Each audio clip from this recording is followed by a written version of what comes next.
दोस्तों, भारत के करोड़ों घरों में एक समय ऐसा भी था जब रसोई का दरवाजा खोलते ही एक पीला हरा डब्बा दिखाई देता था।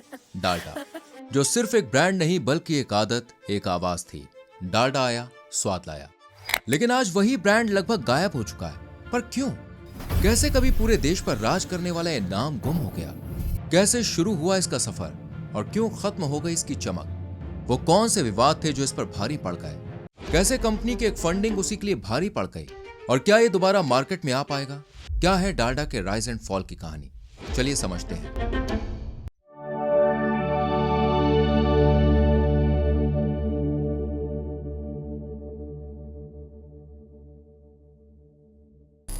एक्चुअली कहानी सिर्फ डालडा के उठने और बनने की नहीं है, बल्कि ये कहानी है ब्रिटिश राजनीति, भारतीय बाजार, भावनात्मक मार्केटिंग और पब्लिक अविश्वास की ताकत की।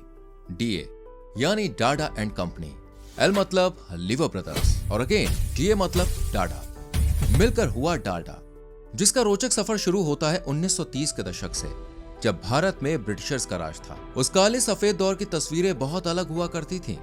तंग गलियां, फुटकर बाजार और हर घर की रसोई में देसी घी की खुशबू, जो धीरे धीरे गायब हो रही थी, क्योंकि महंगाई आसमान छू रही थी। दूध महंगा, दही महंगा और देसी घी तो लोगों की पहुंच से भी दूर जा रहा था। 1900 के दशक में लोग सब्जी बनाने के लिए भी घी का इस्तेमाल करते थे और अब त्योहारों में ही घी हाथ लगता था। आम आदमी तो घी की महक अमीरों की कोठियों से उठने के बाद ही सूंघ सकता था और गांव में भी कनस्तर खाली हो रहे थे। तब एक व्यक्ति हुआ करते थे, कासिम दादा, जो अमीरी और गरीबी के बीच में आए इस घी की कमी को हाइड्रोजेनेटेड वनस्पति घी से दूर करना चाहते थे। हाइड्रोजेनेटेड वनस्पति घी असल में एक मेथड है जिसमें एडिबल वनस्पति ऑयल में हाइड्रोजन ऐड कर दिया जाता है। इससे वो सॉलिड में कन्वर्ट हो जाता है। कुल मिलाकर ऑयल को हाइड्रोजन की मदद से घी में कन्वर्ट किया जाता है। अब कासिम दादा एक डच कंपनी यानी कि डालडा एंड कंपनी के प्रमुख संचालक थे और उनका यह आइडिया कंपनी को इतना भाया कि 1930 से डालडा एंड कंपनी ने भारत में हाइड्रोजेनेटेड वनस्पति घी एक्सपोर्ट करना शुरू कर दिया, जिसका नाम रखा गया डालडा। और कासिम दादा डालडा ब्रांड एंड कंपनी के प्रमुख एजेंट के रूप में काम कर रहे थे। लेकिन लोगों के लिए इतनी जल्दी घी के रिप्लेसमेंट पर भरोसा करना आसान नहीं था और आने वाले 7 सालों तक डालडा वनस्पति घी यूं ही एवरेज रफ्तार से भारत में सप्लाई होता रहा। और फिर कंपनी आई लीवर ब्रदर्स लिमिटेड, जिसे आज हम यूनिलीवर्स के नाम से जानते हैं। लीवर ब्रदर्स उस समय ब्यूटी प्रोडक्ट्स में एक जाना पहचाना नाम बन चुका था और उस समय यूरोप के फूड प्रोडक्ट बिजनेस में भी घुस चुके थे। अब बारी थी भारत में व्यापार करने की, जिसके लिए उनकी डालडा वनस्पति घी पर नजर पड़ी और लीवर ब्रदर्स ने सोचा क्यों ना भारत में वनस्पति घी से ही शुरुआत की जाए, क्योंकि उस रोज ये बहुत ही प्रॉफिटेबल मार्केट नजर आ रही थी। इसलिए उन्होंने डालडा एंड कंपनी से कॉन्टैक्ट किया और वनस्पति घी बनाने के राइट्स खरीद लिए। पर कंपनी ने एक शर्त रखी कि वो मार्केट में सेम नाम से ही से बेचेंगे, मतलब डालडा वनस्पति घी। लेकिन लीवर ब्रदर्स इसमें अपना नाम भी जोड़ना चाहते थे, इसलिए लंबे समय तक बात नहीं बनी और फिर एक सुझाव ने डालडा की पहचान ही बदल के रख दी। उन्होंने डालडा के बीच में लीवर ब्रदर्स का एल जोड़ दिया और इस तरह ये डालडा से हो गया डालडा।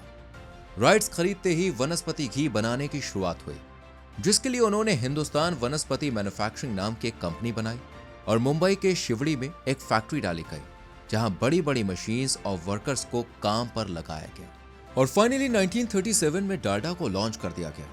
यूं तो यह पहले से मार्केट में था, लेकिन फिर भी इसे स्ट्रगल करना पड़ा, क्योंकि घी का ऑल्टरनेट लोगों का भरोसा नहीं जीत पा रहा था। इसकी सबसे बड़ी वजह थी डालडा की स्मेल, जो कि बहुत ही अजीब हुआ करती थी। ऐसे में इस पर ट्रस्ट करना लोगों के लिए मुश्किल हो रहा था। इसलिए पूरे 1 साल तक कंपनी ने सिर्फ धक्के ही खाए, पर डालडा मार्केट में जम नहीं सका। कंपनी भी परेशान कि भाई करे तो करे क्या जिससे डालडा हिट हो जाए। इसी पॉइंट पर एंट्री होती है एडवर्टाइजिंग कंपनी लिंटास की, जिसकी मार्केटिंग स्ट्रेटेजीज आज भी बेमिसाल होती है। कंपनी में काम करने वाले हार्वे डंकन ने डालडा की मार्केटिंग का चार्ज संभाला और 1939 में पहली बार मल्टीमीडिया एडवर्टाइजिंग कैंपेन लॉन्च किया। यह असल में एक शॉर्ट फिल्म जैसा था, जिसे सिनेमा घरों में फिल्म शुरू होने से पहले और इंटरवल में चलाया जाता था। इसके साथ ही कंपनी ने पैम्पलेट्स और मैगजीन्स को प्रमोशन का जरिया बनाया और उन्हें न्यूज़पेपर्स के जरिए घर घर तक पहुंचाया। ये वो समय था जब बिना न्यूज़पेपर लोगों का दिन शुरू नहीं होता था। इसलिए ये स्ट्रैटेजी काफी यूजफुल साबित रही। वहीं एड कैंपेन भी काम कर रहा था। अगली स्ट्रैटेजी रही डालडा कुकबुक की, जिसमें अलग अलग रेसिपीज हुआ करती थी। इसमें महिलाओं को नई नई डिश बनाने में मदद मिलती और डालडा का प्रमोशन भी हो जाता। पर यह सभी चीजें कहीं ना कहीं पढ़े लिखे तबके के लिए थी, जबकि गरीब और अनपढ़ लोग जो सिनेमा घर, न्यूज़पेपर, कुकबुक इन सबसे दूर थे, उनके बीच अभी भी डालडा का नामो निशान नहीं था। ऐसे में देखिए, डालडा फेमस तो हो रहा था, लेकिन सिर्फ आर्थिक रूप से संपन्न लोगों के बीच या फिर कुछ मिडिल क्लास फैमिलीज के बीच, जबकि उस समय ज्यादातर लोग लोअर और ग्रेटर लोअर मिडिल क्लास में शामिल थे, क्योंकि अंग्रेजों ने उनसे आय के ज्यादातर जो साधन थे ना, वो छीन लिए थे। तो इस गैप को भरने के लिए लिंटास ने एक सॉलिड आइडिया निकाला और एक वैन को रवाना किया, जिसका रंग डालडा के बॉक्स जैसा हुआ करता था, पीला, और ऊपर एक बड़ा सा खजूर के पेड़ का पोस्टर। इस वैन में करतब दिखाए जाते, मैजिक शोज होते, कुकिंग डेमोज होते और मुफ्त में पीला सा दलिया बांटा जाता। ये वैन गांव गांव जाती और लोग का ध्यान अपनी तरफ खींचती। घर बैठे लोग भी दूर से ही रेडियो पर इसकी आवाज सुनते, डालडा आया स्वाद लाया। इसके साथ ही डालडा के जगह जगह फ्री स्टॉल्स लगाए जाने लगे, जहां डालडा और देसी घी के टेक्सचर को कंपेयर करके दिखाया जाता। उन्हें डालडा से बनी मिठाइयां चखाई जाती और भरोसा दिलाया जाता कि डालडा घी का ही एक रूप है, सस्ता भी और अच्छा भी। इसके साथ ही कंपनी ने इसकी खुशबू पर भी काम किया और इसमें सुधार किया। इन सब ट्रिक्स की वजह से डालडा ने मार्केट में पकड़ बनानी शुरू कर दी। अब महिलाएं जब भी किराना स्टोर पर जाती ना, तो वो डालडा जरूर लाती। फिर चाहे घर में कुछ बनाना हो या फिर किसी को दावत खिलानी हो, डालडा का इस्तेमाल जरूर होता था।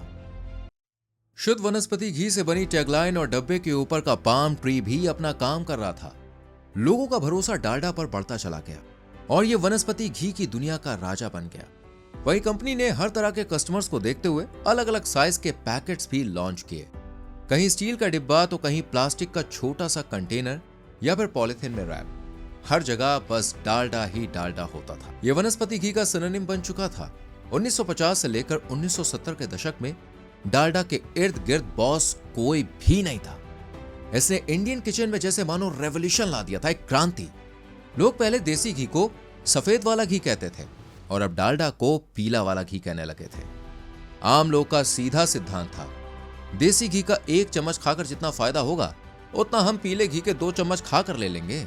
जिसका नतीजा यह हुआ कि बच्चे इसको ही असली घी समझने लगे और लीवर ब्रदर्स उर्फ यूनिलीवर्स का मार्केट तो बॉस पहले से ही एक्सपेंड था।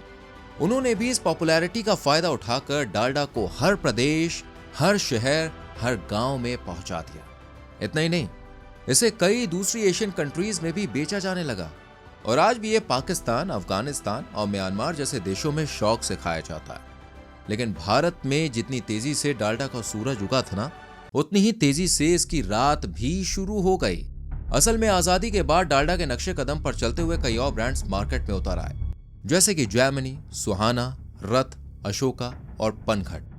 हालांकि बढ़ते कंपटीशन के बाद भी डालडा मार्केट में टिका रहा, पर असली मसला 1950 के दशक के अंत से ही शुरू हो गया था, जब लोग देसी और विलायती के जाल में उलझे हुए थे और एक बड़ा तबका डालडा को विलायती घी कहता था।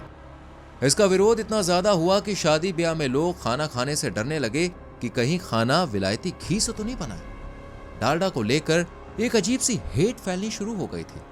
लोगों के बीच ये असली घी का नकली रूप के नाम से फेमस होने लगा और इसे मिलावटी घी का टैग दिया गया। वहीं कुछ लोग ऐसे भी थे जो इसके समर्थन में थे, लेकिन जैसे जैसे विवाद बढ़ा, वैसे वैसे बात पार्लियामेंट तक पहुंच गई और उस समय के लोकसभा मेंबर जो थे ठाकुरदास भार्गव, उन्होंने तो एक बिल भी पेश कर दिया, जिसके अनुसार सरकार पर वनस्पति घी के उत्पादन और बिक्री को भारत में बंद करने की मांग उठी। इस बिल के समर्थन में कई सांसद खड़े हुए, जबकि कई चुप्पी साधे बैठे रहे। वहीं सरकार ने भी कुछ खास रिएक्शन नहीं दिया, क्योंकि उस वक्त वनस्पति घी के उत्पादन को बंद करना बहुत बड़ी मुसीबत को दावत देने जैसा था। दरअसल देखिए, आजादी का नया नया दौर था। आर्थिक रूप से भी भारत उतना मजबूत नहीं था और रोजगार बनाने के लिए संघर्ष कर रहा था। बावजूद इसके देश में बेरोजगारों की कमी नहीं थी। ऊपर से महंगाई को काबू में लाना भी एक चैलेंज था। दूसरी तरफ डालडा सरकार के इस कंसर्न में साथी की तरह था। उस वक्त डालडा के 47 कारखाने थे, जिनमें 30,000 से भी ज्यादा लोग काम कर रहे थे। जबकि सरकार के पास नौकरियां बिल्कुल नहीं थीं। ऐसे में अगर वो डालडा के उत्पादन और बिक्री पर रोक लगा देती तो एक साथ 30,000 से ज्यादा लोग का रोजगार ठप हो जाता और वो लोग भी सरकार पर रोजगार देने का दबाव बनाते, जो कि मुमकिन नहीं था। इसलिए सरकार ने इस बिल को पास नहीं किया।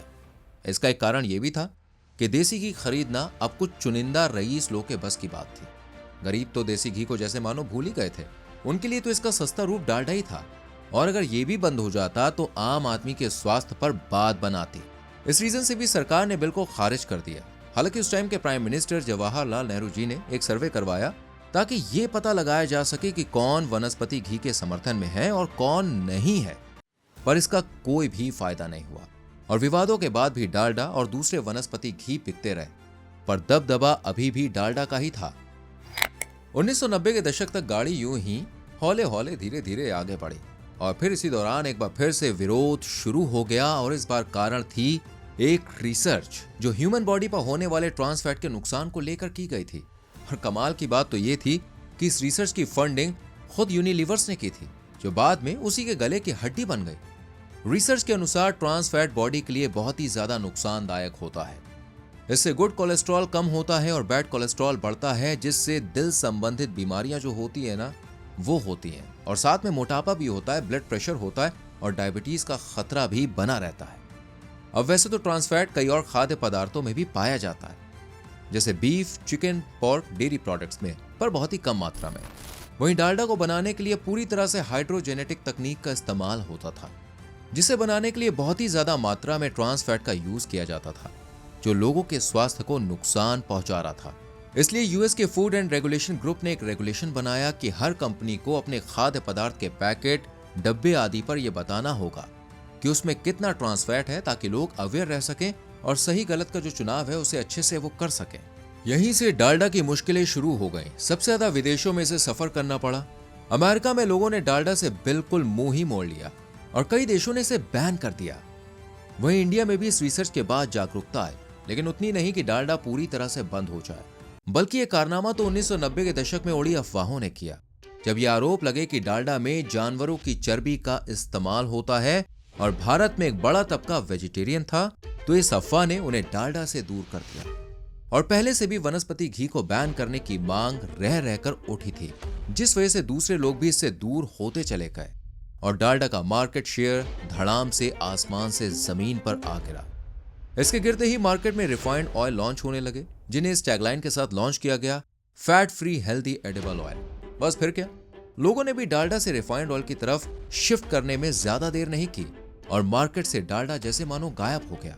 हालांकि कंपनी ने लोगों की रसोई तक पहुंचने की भरपूर कोशिश की, लेकिन कोई फायदा नहीं हुआ। बढ़ते हुए नुकसान और हेट को देखते हुए यूनिलीवर ने 2003 में एक अमेरिकन कंपनी बंच को इसे बेच दिया, जिसने डालडा वनस्पति घी को तो नहीं, लेकिन ब्रांड को बचाने के लिए रिफाइंड ऑयल को जरूर लॉन्च किया। कंपनी ने 2007 में हस्बैंड्स चॉइस टैगलाइन के साथ डालडा रिफाइंड ऑयल लॉन्च किया, पर यह टैगलाइन भी काम नहीं आई और 2013 में कंपनी ने इसे बदलते हुए डब्बा खाली पेट फुल का इस्तेमाल किया और धीरे धीरे ये लोगों के बीच घुलने मिलने लगा। वहीं डालडा वनस्पति घी को भी समय के साथ बदल दिया गया और इसे ट्रांस फैट फ्री रखकर बेचने की कोशिश की गई, जो आज भी जारी है और डब्बे पर साफ लिखा है ट्रांस फैट फ्री। पर बॉस कहते हैं ना, भरोसा सबसे नाजुक डोर है, अगर टूट जाए तो इसे बनने में सदियों गुजर जाती हैं। अब डालडा वनस्पति घी पर लोगों का भरोसा फिर से पहले जैसा हो या नहीं, ये मार्केट में दोबारा सरवाइव कर पाएगा या नहीं, ये तो हम नहीं कह सकते। वाला आपको क्या लगता है, कमेंट सेक्शन में अपनी राय जरूर दें। वीडियो अच्छी लगी हो तो लाइक करें, शेयर करें और चैनल को सब्सक्राइब करके बेल आइकॉन प्रेस करें, जिससे आने वाली वीडियोस आपसे मिस ना हो। मिलते हैं अगली वीडियो में। Till then, bye bye, take care.